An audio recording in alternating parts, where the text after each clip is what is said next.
Let's start with the punch.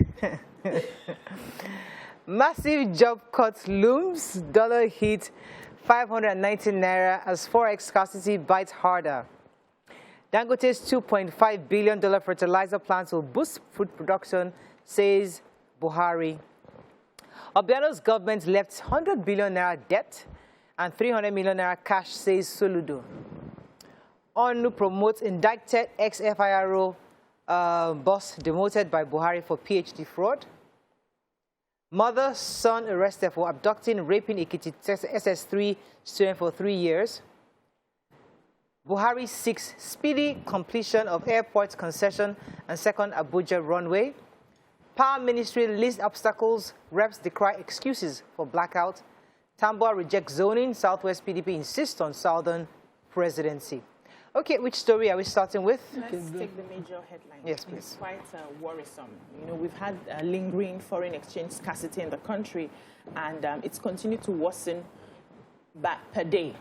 Right now, the exchange rate in the parallel market is inching towards 590 to $1, according to the Punch. And they said that this is going to affect a lot of manufacturers. There will be massive job losses among other sectors.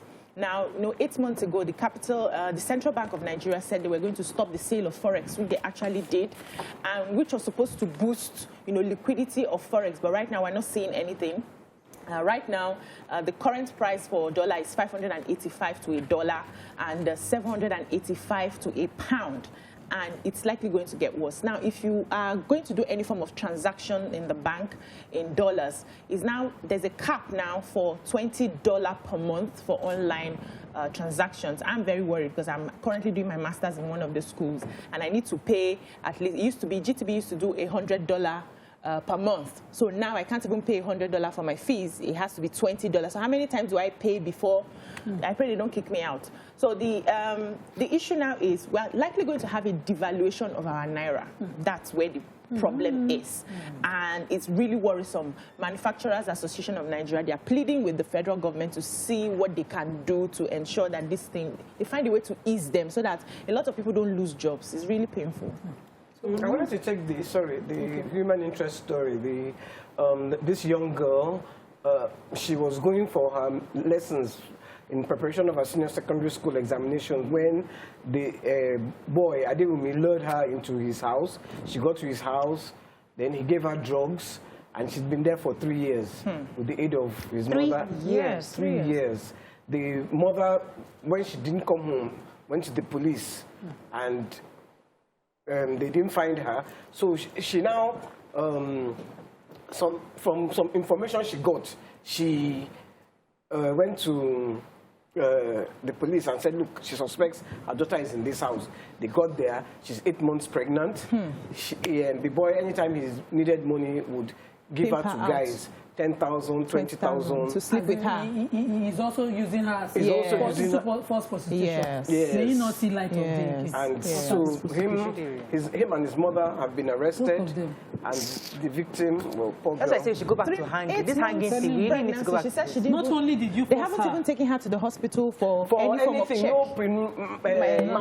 Natal, anything. What nonsense? 8 months pregnant. In 2022. That woman will not die well. And the woman too. She's a mother. Oh God. No. It's really bad. Really was a terrible story. Okay, there was a story that covered. Go ahead. Sorry, someone over our power issue. Oh, you took that story. That was the story I wanted to go. Go ahead. No, let me leave because I have the funeral. Okay, so the Power Ministry, so the National Assembly summoned the PAMSEC, actually, he represented the minister at the House. I'm telling you, we never hear from him. Anyway, they summoned him because they, of course, they berated what is going on with the power sector, why are we having these blackouts in the country. So in his response, he was making a presentation saying that he listed the challenges facing the power sector, says that it ranges from low gas supply, low hydro levels, high cost of gas, as well as disequilibrium between the power generations, transmission, and the discos. Now, after listing all the problems, so what is the solution now? His response, he said, in the response to the challenges, what they said, they have already called an emergency meeting with key stakeholders in the gas to power value chain, and the meeting has reached far-reaching resolutions to attack the key issues to address the situation. Bam. And they were like, that is not a resolution. That what is wrong with you? You had a meeting that has reached a far-reaching resolution. Which is the far-reaching? Tell us. That wasn't said. So obviously we're frustrated that you have to solve this problem of power. We have to go beyond this rhetoric that we keep seeing. Nothing is really done. Just like YK says, you have a committee to discuss that. Nothing will happen. The committee cannot solve the problem. Yes. A committee is a group of individuals who singularly can do nothing but come together to agree that nothing can be done. Simple. Okay. That thing must be put in. That thing must be in Webster's dictionary. Honestly. Let's take the FIR story. So the Federal Institute of Industrial Research they have wahala now. They are fighting there now because that demoted former boss, who is Chima Igwe of the agency, who was supposed to be the acting director general of the agency, following a fictitious PhD he got from a university in Benin Republic, and he had, gotten promotion over 18 years to that position, was found out by ICPC that he didn't have that degree and that he was falsely parading himself to be a PhD holder. ICPC is still prosecuting the man right now as we speak at Ikeja High Court, and yet the Minister for Agriculture, I think, Bonaya Onu, has reinstated him. This is a man who was indicted to the position he was holding for that 18 years before he started to parade himself with that fictitious PhD. But the minister thought, against the president's instruction, he should be promoted. And remember, the minister had already written in the past when he had these issues. He wrote to the president asking them to confirm his appointment as Director General. And so the minister is still on where he is. In this country, under our very before, still insistent that this man, impunity, whether he gets a fictitious PhD or not, whether he merits the position or not, as long as they have their whatever affinity that they have, he must be the head. Maybe he's good at his job. Which good? Because his workers are worried, and we must have consequences. Let's go on a break. Institute somebody that is demoted and is presently in court facing criminal charges. Let's go on a break. When we come back, we continue with the review. Stay with us. We'll be right back.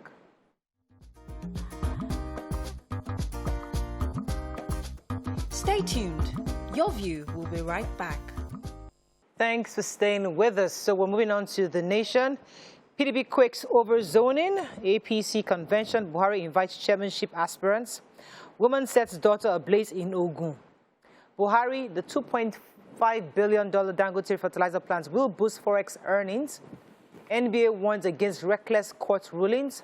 Akeredolu decries invasion of OAU by traditionalists. Okay, let me start with the major headline on PDP. So there's a back and forth. Both parties are trying to agree who the presidential ticket candidate would be. So there was a meeting yesterday or over the weekend, I think, where the leading heads at PDP met. And the presidential aspirant, Aminu Tamba, was insisting that they should focus on winning and not zoning. So there's two issues. Should we focus on winning, and as in the same strategy APC used in 2015 to get the election, where they sat down together and agreed on Muhammadu Buhari, who has the ability to get a huge block from a certain place? Or should we just say, because it's the turn of the South, we then zone? But if you zone into the South, there's a possibility that you might lose. So there's a back and forth between Bode George and Tambo. Tambo was insisting, let's focus on winning. Bode George is saying, no. Let's focus on zoning, because indeed it's the turn of the South to be president, and that he's putting the cart before the horse. You wanted to add something, YK? I wasn't going to add about the story anyway, because you've pretty much said everything. I was just going to say, I think that that zoning, it should be about competence to me. Nigeria cannot afford an incompetent leader right now because of his zone. So I'm not saying north or south or east or west, but if I was going to say zone, it should come from the east. Yeah. The leader should come from the east. So if you want to even make this an issue, it's nice for us to say competence, but in certain places, certain groups of people, nobody cares about competence, it's about influence. Who is that person that I know? Who is the leader that looks like me, that is me? That's who can influence me to vote. You're looking for competence. And how many of you are actually, what's the percentage of those of you looking for competence? Really, let's be realistic in Nigeria. The voting polls, who are those? Is it those who are looking for competence? Or those who are, yes. So let's talk about our own something to do with our brain structure. It's not going Our uncle's fertilizer Yes, so plant was commissioned Uncle Dangote that has refused to come on this show. It's not more my uncle. I've disowned him. This time around, I'm now Boaz's uncle. Boaz was the other guy. Did you invite him and he didn't? We've tried to invite him several times. Boaz, he's got his competition. So he's a very our new uncle. I hear he's nicer. But I must commend him for looking at this terrain that everybody is thinking, let's just leave. Yeah. All the difficulty and insisting this is where to do business. Because now, according to the president, this fertilizer is already exporting fertilizer to the US, to India, to Brazil, and we know this is a major forex earner. So the president is predicting economic and agricultural growth, but this I know for other countries, yes, but for Nigeria, we need to deal with insecurity in the farms and the farming areas first. Then the CBN governor had something to say, said it was emotional. That is a great initiative. They're all lauding him. I hope millionaires like him, who would rather secure their money in foreign banks and all of that, would think again and empower their people by creating investment opportunities for themselves here. Also, the Lagos State governor was happy about it, saying that the Lekki Free Trade Zone that houses his refinery, the 650,000 barrel per day refinery, and the fertilizer plant was conceived by Asiwaju Bola Ahmed Tinubu, and that because of that, there's lands for investment, all of that in the Bejuleki area, and that Lagos, if you are ready for investment, Lagos is ready to provide land to anybody that is looking to come here. Let's beg our Nigerians who like to go and put money in Swiss banks and all of that till they die. The money is useless. To invest it here. It's only generating interest for those countries. Try and invest here. Do what you need to do. I hope they are listening to you. So we economic have our favorite Governor Charles Soludo. That's the most favorite right now on this table. has said yesterday that he inherited 100 billion in the coffers of the state. So, however, there's about 300 to 400 million left in the years that he can begin to work with, but though they're still handing over, so he's going to have all the total. They said till 31st of December, there was an audited report of the finance statement. That one is in public domain, and he's going to try as much as possible in his administration to ensure that everything spent will be made public so that people can understand what is happening. He also promised to take these people out of poverty. He's going to find ways to bring investment to ensure that they build more funds in the coffers of the state. Moving on quickly to Daily Sun. Fireworks as Senate over court judgment on electoral bill. FG declares war on oil thieves. Niger governors gives political appointees civil servants March 31st deadline to resign. Police seal Cross River Assembly turned back workers. PDP Tamboa Body Judge clash over zoning. Airport concession to be completed Q4 2022, says federal government. And Obiano left 300 million naira cash, over 100 billion naira debt, says Soludo. Okay, which story are we starting with? We have a lot of reports on different oil thefts, especially when it comes to the oil companies. And according to the Nigerian Upstream Petroleum Regulatory Commission, they said that they're going to set up a team of panelists, a team of experts to find out and do a thorough audit of the activities of operators in the upstream petroleum industry, especially in the last 2 years. So one of the things they are going to be doing is to ascertain the actual volume of crude oil stolen by vandals, because there's a lot of speculations out there on the volumes that are stolen. So they want to find out the real volume that has been stolen. They're also going to be working with a lot of security agencies to ensure that they nip this in the bud. And there was also something they wanted to do that was very important. I think I've lost that.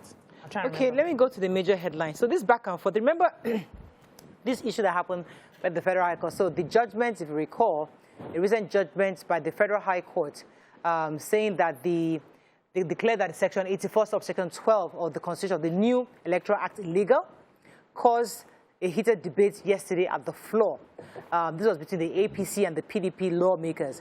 So initially, I'm trying to see who started. Senator Thompson Sekibo from Rivers State led his colleagues saying that, listen, it is wrong to start this kind of precedence where we agree on a bill and then the courts nullifies it, that this is wrong. And he said if we allow it to stand, future actions of this parliament will be challenged in court by interested parties. Now, the APC, I think it was the Deputy Senate President, was saying that, yes, this is something that is worth arguing or debating on the House. But because Tamboa was not, Lawan was not available at the time, they should defer the debate to when he returns. Of course, there's a back and forth that since you are the deputy president, you should be able to go ahead with this debate. So the PDP are insisting that we must debate it now. But the APC guys are agreeing with Omo Agege that they should defer it. And at the end of the day, the deferring team had won the day, and then they had to defer it to when they've had Lawan. So in a related story, in Cross River, following the judgment of you have that story. I was going to take it, but go on. Of Justice Taiwo at the Federal High Court, sacking 20 of the lawmakers who had defected along with the governor to the APC. The police had to quickly go and barricade the House of Assembly in Cross River State, preventing what they suspect to be a possible breach of peace by the lawmakers, from insisting to come in. And the lawmakers are presently at the Court of Appeal trying to vacate that judgment that they got from the Federal High Court. That's trying to appeal the judgment, not vacate it, but trying to appeal the judgment. So, yeah. Okay, quick on now to Vanguard. No pact to cede presidency to Southwest. APC bigwigs insist. Buhari impressed with Dangote's 2.5 billion fertilizer plant. Let's find a story we've not taken. 40% Nigerians below poverty line, says World Bank. FG reviews auto policy as Osinbajo inaugurates Toyota service facility. How police authorities shielded Abba Kyari since 2008, says National Human Rights Commission boss reveals. Vandalism, FG probes oil companies and activities. Bamishe Lagos State government arraigns BRT bus driver for alleged rape and murder. Okay, let's start with Bamishe. Who has that story? Yes, I have the story. So the case has been taken to court, and he's been given, he's facing a 4-count charge bordering on rape, conspiracy, and murder. And according to, he has pleaded not guilty to the matter, so they are still going to remand him in prison and defer the case. I think the case will be picked up again in May 10, 11. Was there another story you wanted to take that was important? Yes, I wanted, that's the 40%. Yes. Yeah, let me quickly get it. So the World Bank has said that Nigerians are living below the poverty line. 40% of Nigerians are in this poverty line. And the poverty threshold is set at $1.90, which is about 800 naira per day. If they really do the calculation, and some people don't even get up to 500 naira per day. And they are saying one of the reasons we're still in poverty is because our population growth outstrips our gross domestic growth. So we are burning plenty and we cannot measure up. We cannot find, we cannot fend for them, and that's one of the issues. However, they didn't tell us how to solve this problem. So I think we need to start asking ourselves questions. Even in this calculation, we have not done census in a very long time. So I'm sure by the time we now do census, we know the number of people we have. So I can't talk about how the police authority shielded Abba Kyari. We have to run. We run out of time. Okay. That's all we can take on front page review. When we come back, move on to our hot topic of the day. Stay with us. We'll be right back.